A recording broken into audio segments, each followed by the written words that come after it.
Bismillahirrahmanirrahim. Assalamualaikum warahmatullahi wabarakatuh. Di sini saya Fitri Sulasri beserta rekan saya Siti Mardiah Ulfa akan mempresentasikan hasil mini riset yang telah kami lakukan di MA Miftahul Huda Sukabumi dengan judul Peran Kompetensi Kepribadian Kepala Sekolah dalam rangka meningkatkan sumber daya manusia pendidikan dan non-pendidikan di MA Miftahul Huda Sukabumi. Di sini saya sebagai pemateri pertama akan menyampaikan latar belakang terlebih dahulu, di mana berdasarkan hasil observasi yang dilakukan di MA Miftahul Huda Sukabumi, ditemukan beberapa guru yang mengajar tidak linier dengan ijazah dan tenaga kependidikan yang masih menempuh jenjang S1 atau masih kuliah, dan juga masih ada guru yang belum sertifikasi. Serta permasalahan lain yakni masih adanya guru yang masih belum paham bagaimana melengkapi administrasi pendidikan. Nah, berdasarkan latar belakang tersebut, kami sebagai peneliti tertarik untuk melakukan penelitian atau mini riset dengan judul Peran Kompetensi Kepribadian Kepala Sekolah dalam rangka meningkatkan sumber daya manusia pendidikan dan non-pendidikan di MA Miftahul Huda Sukabumi. Beralih ke rumusan masalah, di mana kami merumuskan 4 permasalahan dalam mini riset kami, yaitu yang pertama, bagaimana kompetensi kepribadian kepala sekolah di MA Miftahul Huda Sukabumi. Yang kedua, bagaimana mutu sumber daya manusia, pendidikan, atau non-pendidikan di MA Miftahul Huda Sukabumi. Yang ketiga, apa saja program yang diselenggarakan dalam rangka meningkatkan mutu sumber daya manusia pendidikan dan non-pendidikan di MA Miftahul Huda Sukabumi. Dan yang keempat, bagaimana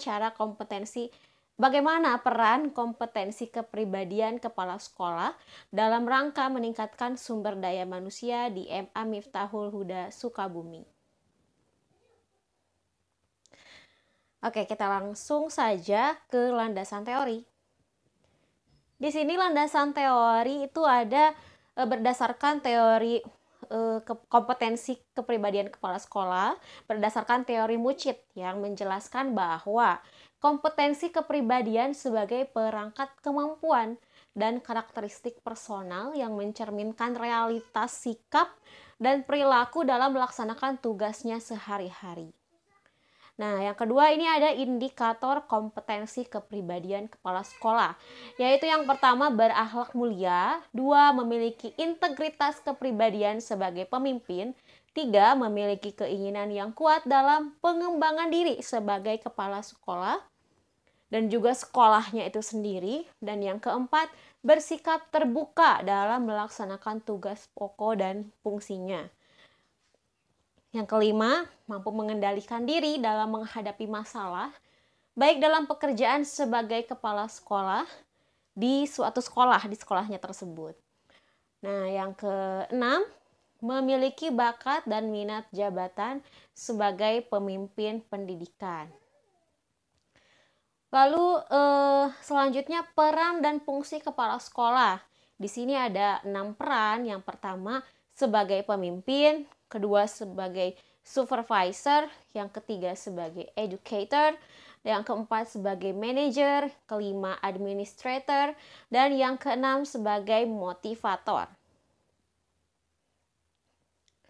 Selanjutnya teori mengenai sumber daya manusia. Di sini kami mengambil teori menurut Sunyoto yang menyatakan bahwa sumber daya manusia adalah potensi manusiawi yang melekat keberadaannya pada seseorang yang meliputi potensi fisik dan juga non-fisik. Adapun teori lain ini menurut Hamali menyatakan bahwa sumber daya manusia merupakan satu-satunya sumber daya yang memiliki akal tentunya ya, karena kita sebagai manusia yang dianugerahi oleh Tuhan mempunyai akal yang sempurna. Lalu perasaan, keinginan, kemampuan, keterampilan, pengetahuan, dorongan, daya, dan karya yang jelas itu membedakan kita dengan sumber daya lainnya. Adapun peran sumber daya manusia Sumber daya manusia merupakan aset organisasi yang sangat vital atau yang sangat penting ya, karena itu peran dan fungsinya tidak bisa digantikan oleh sumber daya lainnya, termasuk robot sekalipun tidak bisa menggantikan manusia. Betapapun modern teknologi yang digunakan atau seberapa banyak dana yang disiapkan, namun tanpa sumber daya manusia yang profesional, semuanya menjadi tidak bermakna. Robot sekalipun memang harus digerakkan oleh atau dikendalikan oleh manusia. Oke, kita langsung ke metode penelitian. Di sini jenis penelitian yang kami gunakan dalam penelitian ini yaitu jenis penelitian kualitatif dengan jenis kualitatif deskriptif, di mana kami mendeskripsikan hasil dari pengumpulan data. Nah, berbicara pengumpulan data, teknik pengumpulan data yang kami lakukan itu yang pertama dengan observasi, lalu kedua wawancara, dan yang ketiga dokumentasi. Selanjutnya, teknik analisis data. Yang pertama kami mengumpulkan data terlebih dahulu atau data collection. Nah, setelah data terkumpul, kami melakukan reduksi data atau data reduction untuk kemudian dipilih data mana yang akan kami sajikan dan data mana yang akan kami buang. Yang selanjutnya data display atau penyajian data. Nah, setelah kami memilih data tersebut, kami sajikan. Lalu yang selanjutnya adalah verifikasi, di mana diverifikasi kebenarannya lalu disimpulkan. Nah, selanjutnya ini yang terakhir mengenai metode penelitian yaitu uji keabsahan data. Adapun uji keabsahan data yang kami lakukan yaitu uji kredibilitas dengan melakukan triangulasi sumber dan triangulasi teknik, di mana triangulasi sumber kami melakukan wawancara bersama berbagai sumber yang berbeda. Yang pertama itu dengan kepala sekolah, yang kedua dengan guru, dan yang ketiga dengan staf atau tenaga kependidikan. Sedangkan untuk triangulasi tekniknya kami menggunakan 3 cara lagi nih. Yang pertama menggunakan observasi, yang kedua wawancara, dan yang ketiga dokumentasi. Oke, mungkin itu yang bisa saya paparkan. Selanjutnya akan dilanjutkan oleh rekan saya Siti Mardiah Ulfa.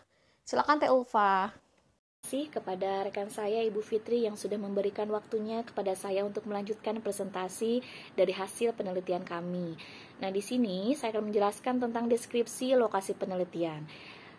Lokasi yang kami tuju yaitu di Madrasah Aliyah Miftahul Huda yang berlokasi di Jalan Sagaranten, kilometer 25, Kampung Buni Ayu, Desa Kertaangsana, Kecamatan Nyelindung, Kabupaten Sukabumi.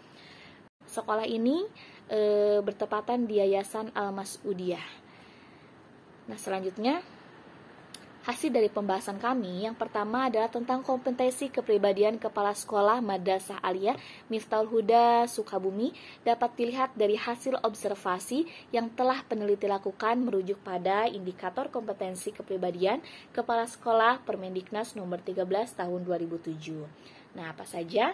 Di sini di bawahnya ada tabel yang memang observasinya, yaitu yang pertama di indikatornya ada ya, berakhlak mulia, yang kedua tentang memiliki integritas kepribadian sebagai pemimpin, yang ketiga memiliki keinginan yang kuat dalam pengembangan diri sebagai kepala sekolah, yang keempat bersikap terbuka dalam melaksanakan tugas pokok dan fungsi, dan yang kelima ada mengendalikan diri dalam menghadapi masalah dalam pekerjaan sebagai kepala sekolah.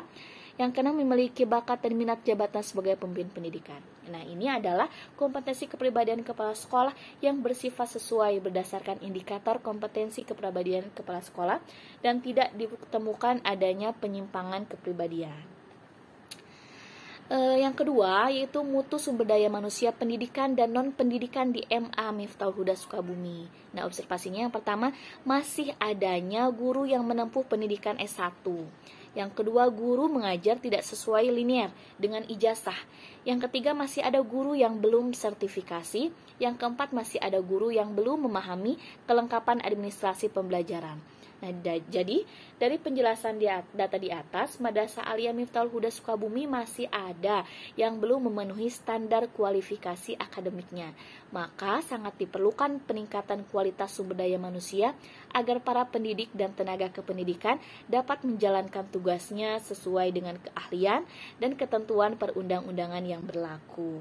Itu adalah kondisi di Madrasah Aliyah Miftahul Huda. Nah, selanjutnya yang ketiga, program-program untuk mutu sumber daya manusia, pendidikan dan non-pendidikan di Madrasah Aliyah Miftahul Huda Sukabumi ini yang pertama itu 1, pelatihan tindakan kelas. Yang kedua, pelatihan pembuatan administrasi. Yang ketiga, pelatihan pengisian e-report digital.